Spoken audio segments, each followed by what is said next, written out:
Astatke. More vocal warm-ups, hey? We never do vocal warm-ups. No. We should do some. Unique New York. Unique New York. Do I should do the facial expression you're doing? Yeah. Unique. I wasn't doing it like I Yes, was a you were. gremlin. I was smiling.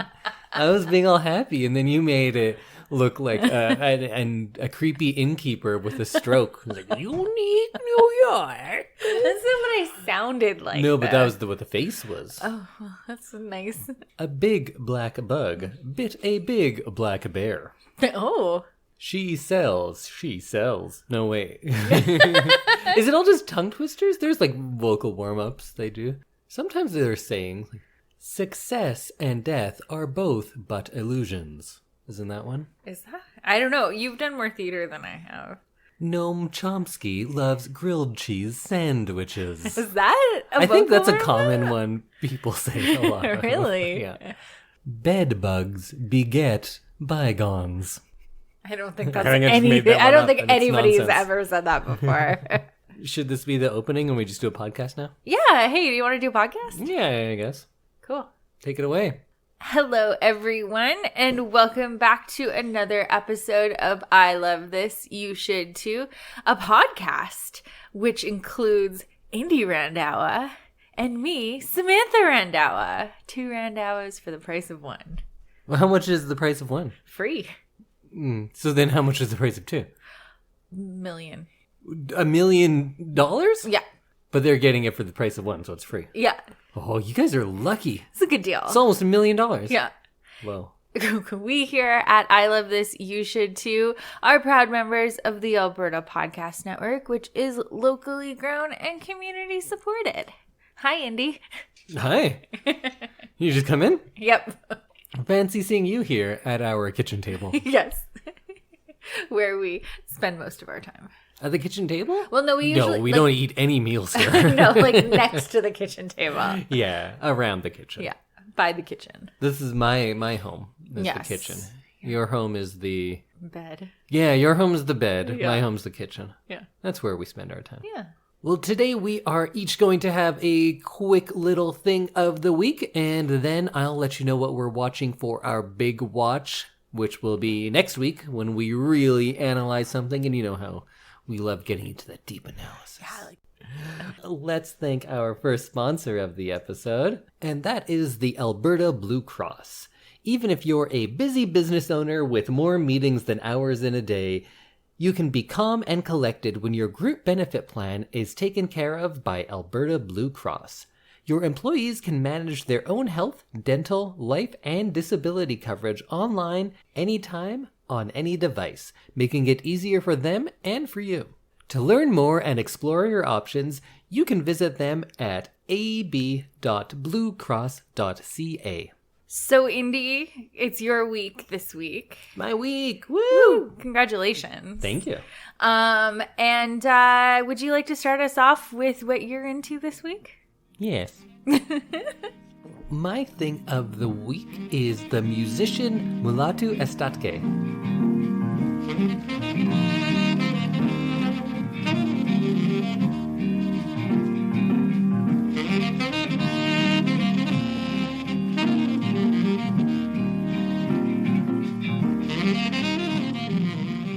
So this is a song of his called Tzeta, and you'll have to forgive, I have no basis of Ethiopian pronunciation, so this might all be very wrong. Seems hard. Yeah, but that translates roughly to nostalgia, and I get that this music isn't for everyone, and it might feel old-timey or maybe just like, weird to you, but follow me here, and I know I'll probably sound like I'm high, but I'm not. Yet. I just wish that everyone could try to listen to music completely out of context. Like outside of what you're used to, or what you normally like to listen to, or what you hear every day, or who any of these musicians are, or what types of music have like certain meanings to you. Because I think if you listen to this kind of music without any preconceptions, like, frankly, I don't see how you couldn't just love it. Yeah. Because it just sounds so beautiful to me. It's very, like, soft and jazzy. Yeah. Which is nice. Like, I appreciate that. And I think it's more interesting than, like, something that would be playing in the background at, like, a store. Oh, I think it is better than that too. But there's this, I don't even know what characteristic this has to it that makes it better than a lot of like jazz to me. There's something that just evokes the idea of like a real lived-in world. It doesn't feel pristine. It feels cozy in a way. Okay. So let's listen to another song. This one is called Yekermosu, and I think that translates to a man of experience and wisdom. Oh, okay.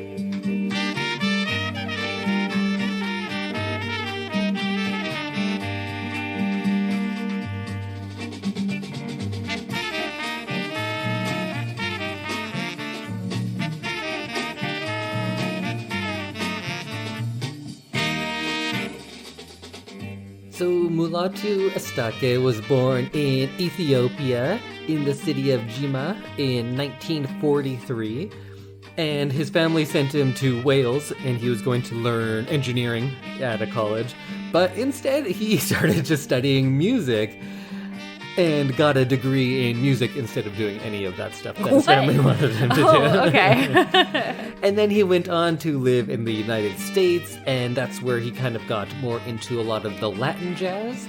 And that's where he recorded his first two albums, which were called Afro-Latin Soul, Volumes 1 and 2, in New York City in 1966.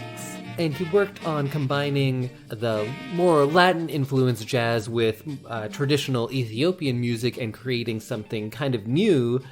And he brought that sound back home in the early 70s, and he called it Ethio-jazz, and he started making albums and recording them back at home, too.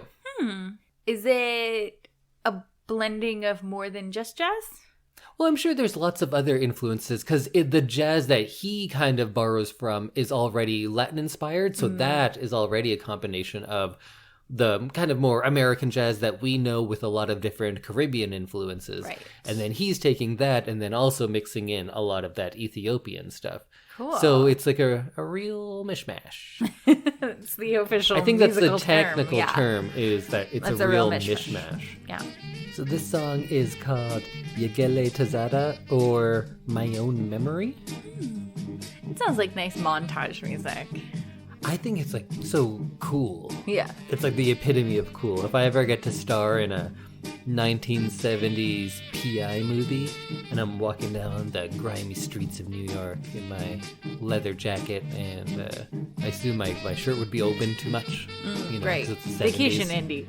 No, it's 70s Indy. It's Oh, very 70s different. Indy. Because I'll have full pants, Right. but that are flared at the bottom. Right. This would be what's playing. Yeah, I could see that. Someone who's like on a mission. This is walking music when you have a mission. It is. You're like, Cool mission. I know where I'm going. And it's cool. It is very cool. Yeah.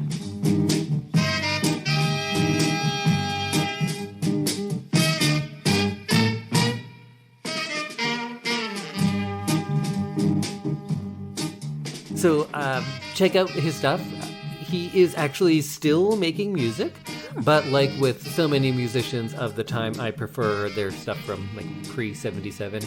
You know how I just love all the music from the 70s. It's so good. Japanese Inca music, soul and funk in the US, rock from England, the Zamrock from Zambia, Right. and jazz from Ethiopia. The early 70s were just good music all over the place. Magical. Yeah, really. Yeah. If I can suggest one album of his, it would probably be the one that's just called Ethio-jazz from 1974. But like with a lot of musicians of the time and who aren't recording in like the US or the UK, it can be a little hard to find some of their stuff. So a lot of his music is available in compilations. There's one called The Story of Ethio-jazz, 1965 to 1975.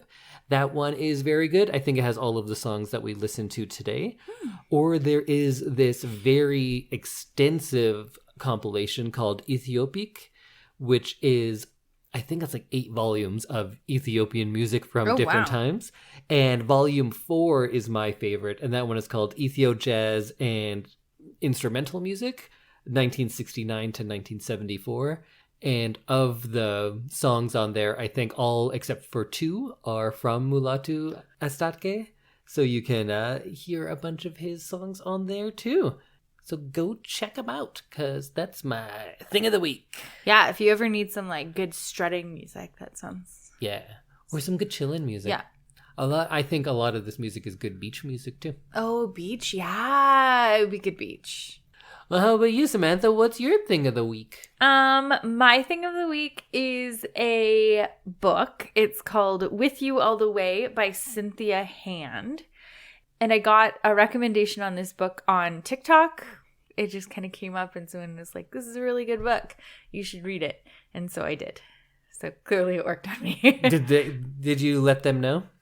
No, I don't actually remember who the person's profile that actually recommended it. It was me. Was it? No, I don't know what TikTok is really. I kind of know, but I don't really know. Yeah. So it is about a 16-year-old girl named Ada, and she is kind of going through some typical 16-year-old girl things, like her boyfriend, they just broke up.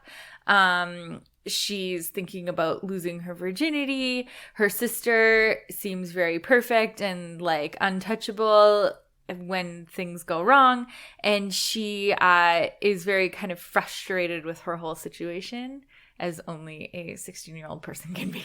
This sounds like a lot of the books I read so far. Because I read a healthy mix of coming of age teenage stories because of work mostly, and just because I like them, and grizzled old man stories.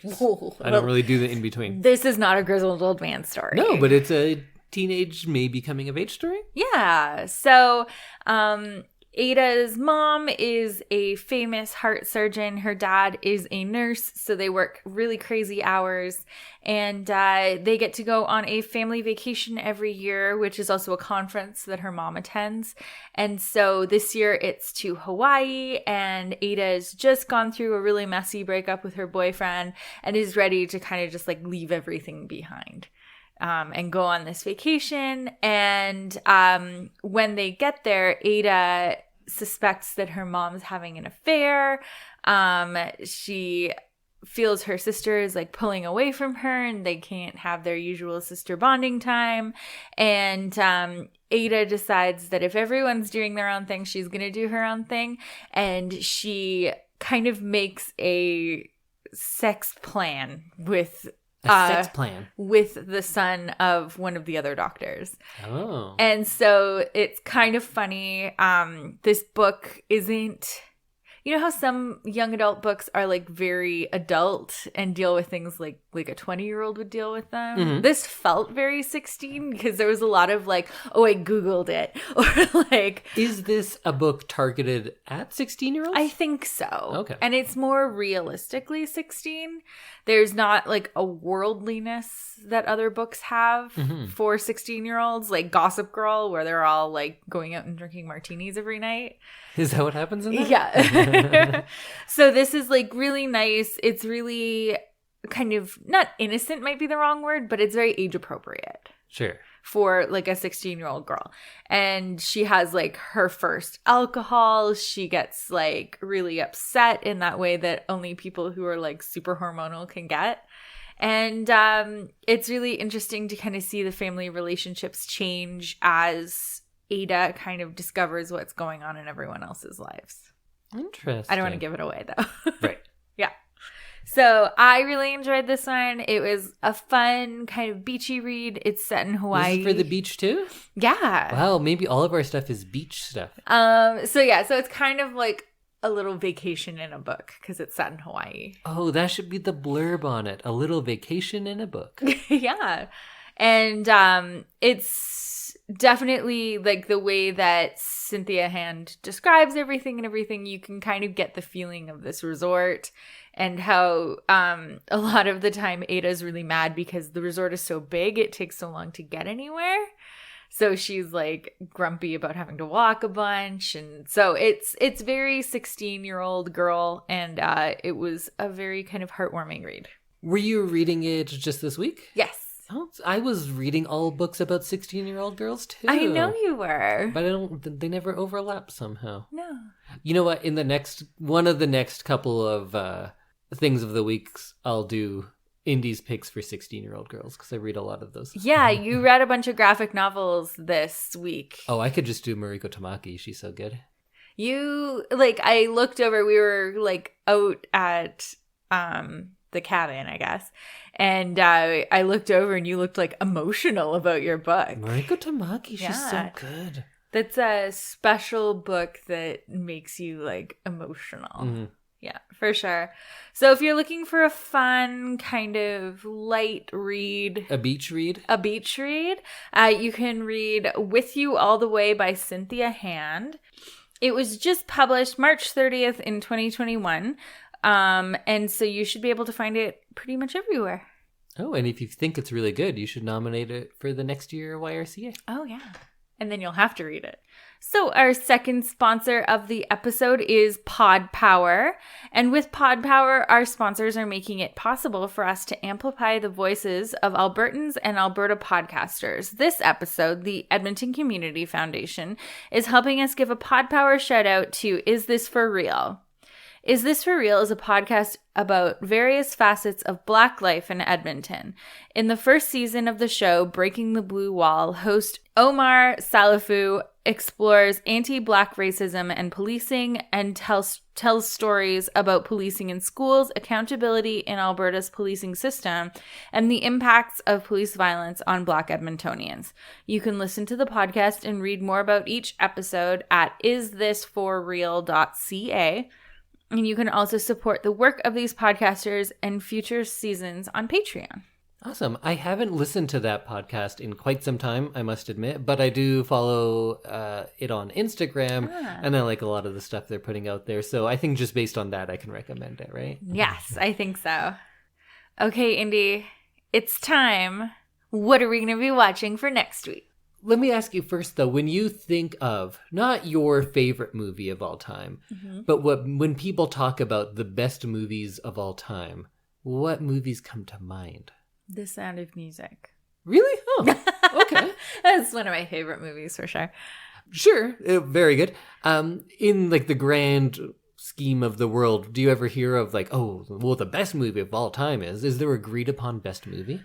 Maybe like Scarface? What? I really? don't know. I'm just thinking about like big movies. I don't think I have one though.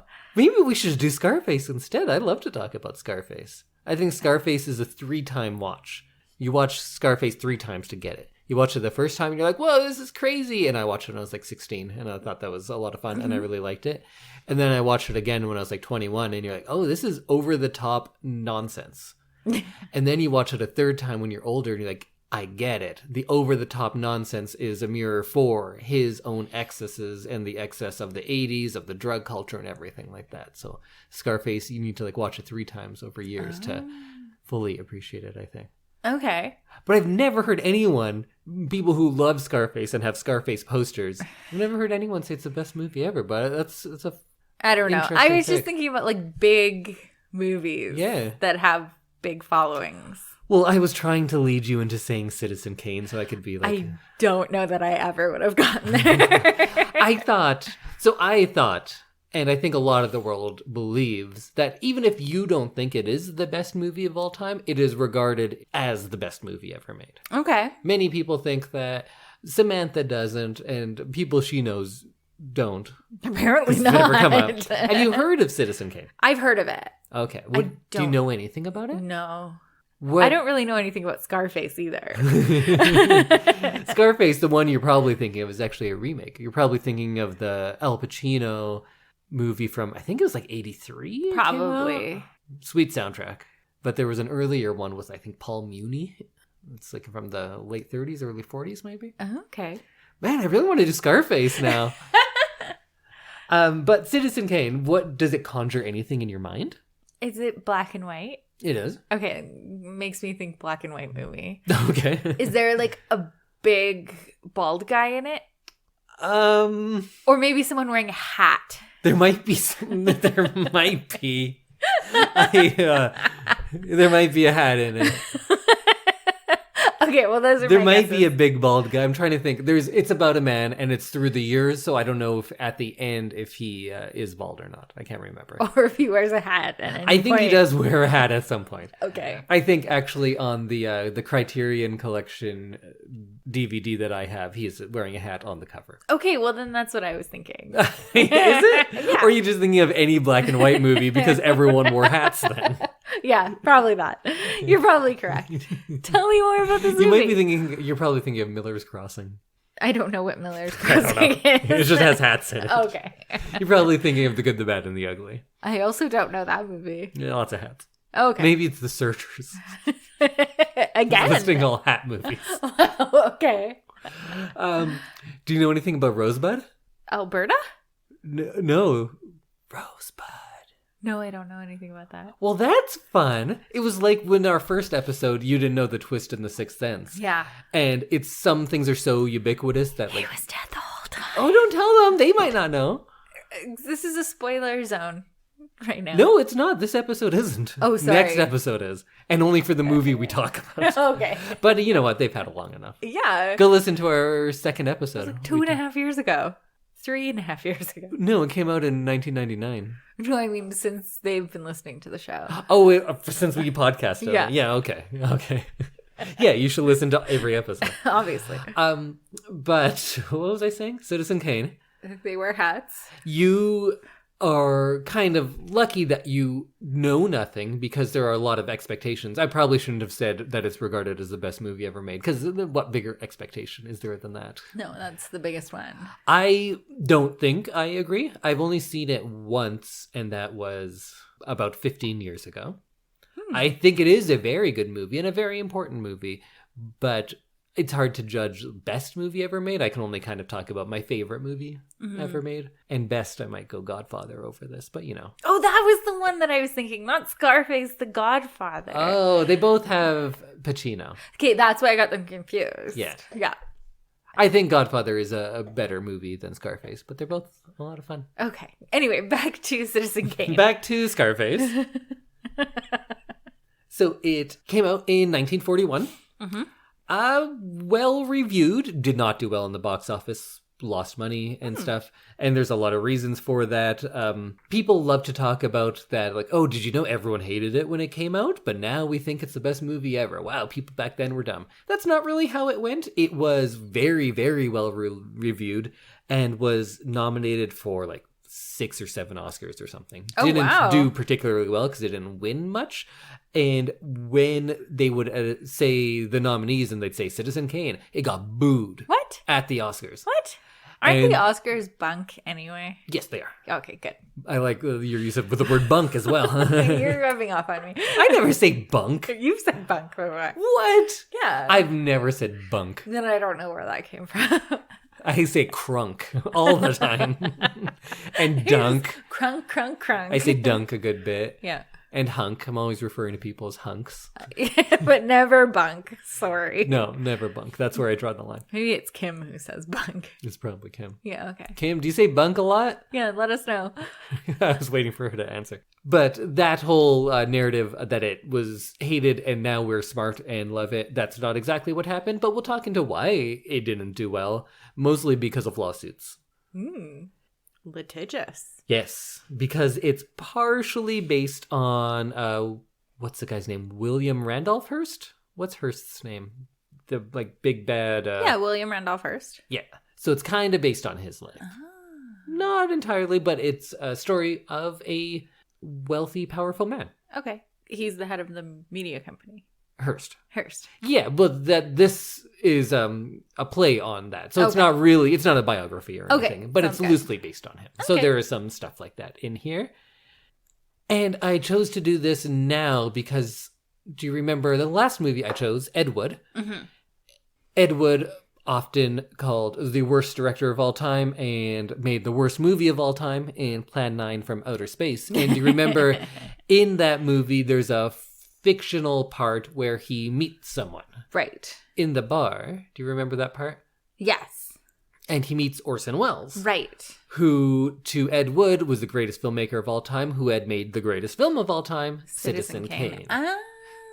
So since we were kind of already in that world, we have some background knowledge going to like what filmmaking entails and how rare it is for one person to write, direct, and act. Right. Direct and act. Yes, thank you. Even Orson Welles only did it twice, and he was given a kind of a, not quite a blank check, but he was allowed to do things his way. And he was quite young when he made this movie. I think he was like 26 or something. Oh, wow. And he got to write, direct, act, and made arguably the best movie of all time. Oh, wow. And that's something very special. That's impressive, because that's a lot of jobs. And after that, it didn't do as well, and he was never really given the opportunity to do that again. Oh. And very few people are. The only times, well, like with the prequels, they let George Lucas do whatever. And man, you know, it doesn't always go well. Yeah. Star Wars is a really fun story from the first ones chronologically in our world, because he wanted to do so many things, and because of limitations and because of hiring all these people, his own vision got really muddied to the benefit of the movie, because those movies are great.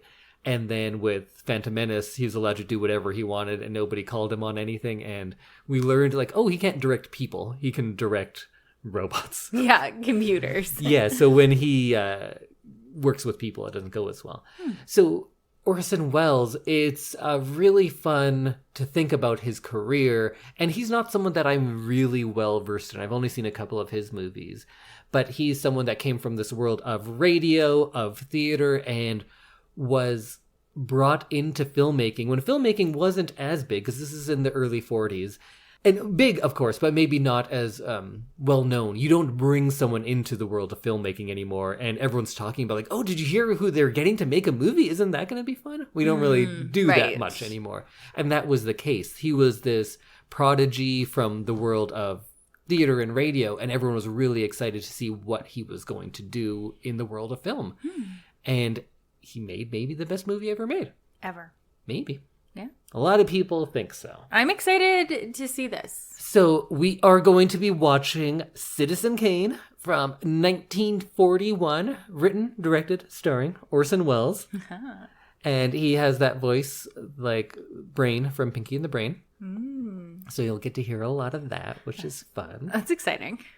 And you can watch this in a number of places. I always say go check out your local library. They should definitely have it. If they don't, tell them to get it, and then they'll go get it. You can do that at libraries. Yeah, you can say, like, hey, you should request. have this. And then they go and get that thing. And if you say, this is arguably the best film ever made, they're going to get it. So go check it out. You can also view it on Amazon Prime Video if you have that. You can find it at places like the Internet Archive, but not as great of a print. Right. So I would say the Amazon one, or if you can get one of those nice prints from your library. And by print, I know you're not going to get a 35mm reel, but like the Blu-ray or that Criterion DVD, they're all very nice looking. Nice. So go check it out. And I have so much more to say, but why? Let's watch the movie Save it for and then next week. say it all next week. When we talk about men with hats. Yeah, and Men Rosebud. in black and white. What does Rosebud mean? I could just tell you the first scene. Someone says, Rosebud. And now everyone's like, what's that? Starts off with a mystery. That's kind of fun. Oh, that is fun. I like that. I like a good mystery. Yeah. A real thinker. In the past, you told me you don't like real thinkers. No, I'm trying to be more thinkery. More thinky? Yeah. All right. This might be a little thinky. Maybe not that much. Okay. Well, I look forward to maybe thinking. And for you out there, if you're like, why would I watch this old movie from the 40s? Often regarded as the best film of all time. That's a good reason. And it is a pioneer in a lot of filmmaking techniques. So we'll talk a bit about that, but we'll mostly talk about like the themes and the story and who was this man? Who is Citizen Kane? What was Rosebud? What was it? We'll never know. Oh, we might though. Okay, well, we may know next week. Yeah. Okay. We'll see everyone next week. Bye. Bye, everyone.